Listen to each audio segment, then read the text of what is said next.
gada klam nung on jali angni on jali aba oh tu salaigen bolero salaigen Nagaland रायजोनि डिमापुर हालामाव बर' हारिनि देरसिन रंजाथाइ फोरबो रंजालि बैसागु फोरबो नागालाय नागा माहाजोन नोंखौ बेरायहोगोन कहिमा अखा जनबत नागालेण्डआव रायजो जानाय बर' फिसाफोरा फालिदों बयनिबो आंगो रंजालि बैसागु फोरबो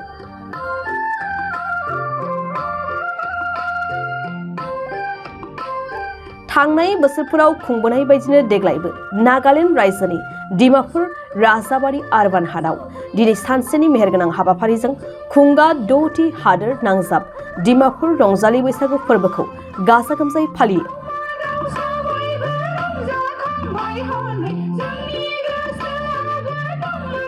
दिनैनि बे बैसागु फोरबो फालिनायाव डिमापुर ओनसोलनि थागिबि बर' फिसाफोरजों लोगोसे आसामनि खाथि खाला जिल्लाफोर जेरै कार्बि आंलं गलाघाट जिल्लाफोरनिफ्रायबो गोबां बर' मोसाखावरि दामजु दामगिरिफ्रा बाहागो लाफैनानै बैसागु फोरबो फालिनायखौ मेहेरगोनांसिन खालामदों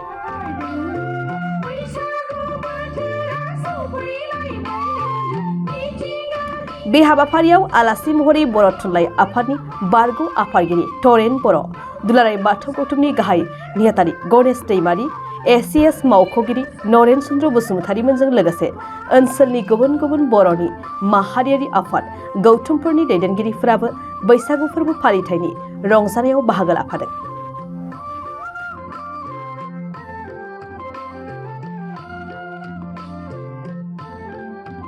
जोबोर गोजोनथाव बाथ्रा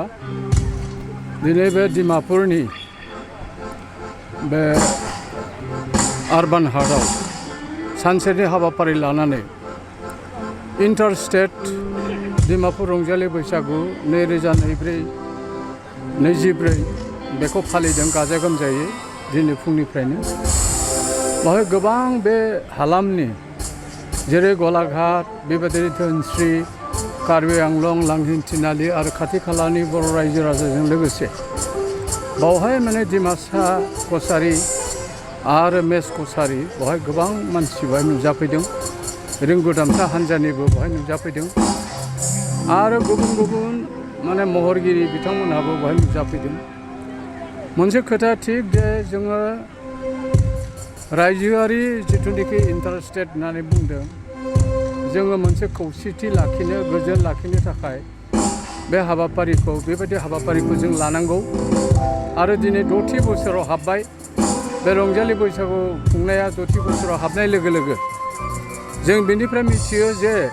माखासे दैदेनगिरि बिथांमोननि अहरह नाजानाय नारा नाथा नाजानायनि जाउनाव दिनै बे रंजालि बैसागुखौ डिमापुराव जोबथा रंजालि बैसागु सान हिसाबै फालिनाय जों बेवहाय नुनो मोनदों आरो बिनि दारै मोनसे मेसेज थांगोन जे जोङो बे रंजालि बैसागुखौ बर'फ्रा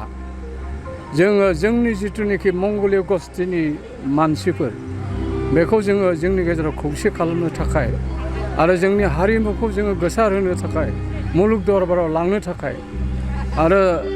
बावैसो भारत सरकारा GI टेग जिथु होबाय दामजु माखासेखौ GI टेग होबाय आरो दख'नानिफ्राय जोमग्रा बायदिसिना बेखौ जामुंफोरखौ माने GI टेग होबाय बेनि दारै मा जागोन जोङो माने हायुं गेजेरारि फिल्डआव जों बर' हारिया जे मोनसे गेरेमसा हारि जों जे माने राव थुनलाइ हारिमु माने एखेबारे गोसारनानै दङ सारा भारत सारा मुलुगाव बेखौ जों मेसेजखौ होनो हागोन आरो दिनै आं मोनसे गोजोननाय मोनदों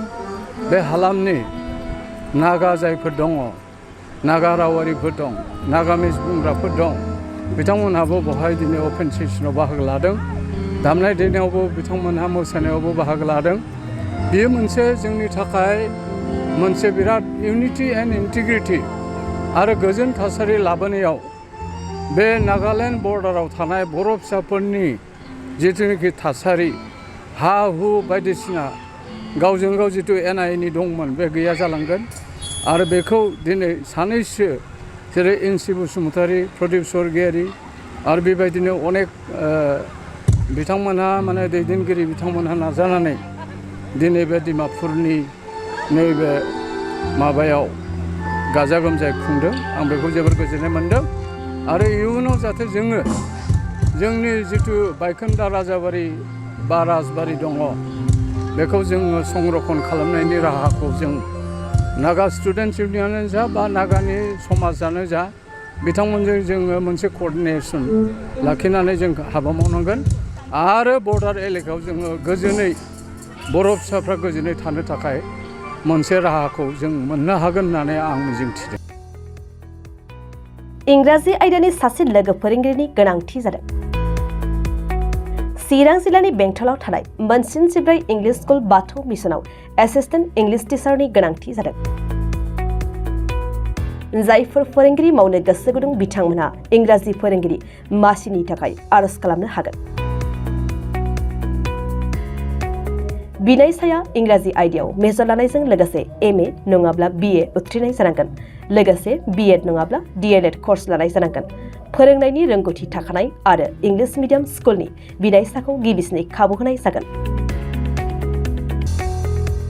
दानबान्थाखौ फरायसालि सामलाय आफाद एबा एसएमसिनि नेमखान्थि बायदियै सावरायनायनि गेजेरजों थि खालामनानै होनाय जागोन। गनायजाथाव बिनायसाफोरा गावनि रोखा फोरमायथिजों आरज बिलाइखौ 7002873919 मबाइल नम्बरनि गेजेरजों वाट्सएप एपआव दैथायहरनो हागोन। सायख'जानाय एबा थिसनजानाय फोरोंगिरिया स्कुल केम्पासनि सिङावनो थानांगोन। बांसिन रोखायै मिथिनो थाखाय बाथौ मिशन कमिटिनि नेहाथारिजों 9101545633 मबाइल नम्बराव फोनांजाब खालामनो हागोन।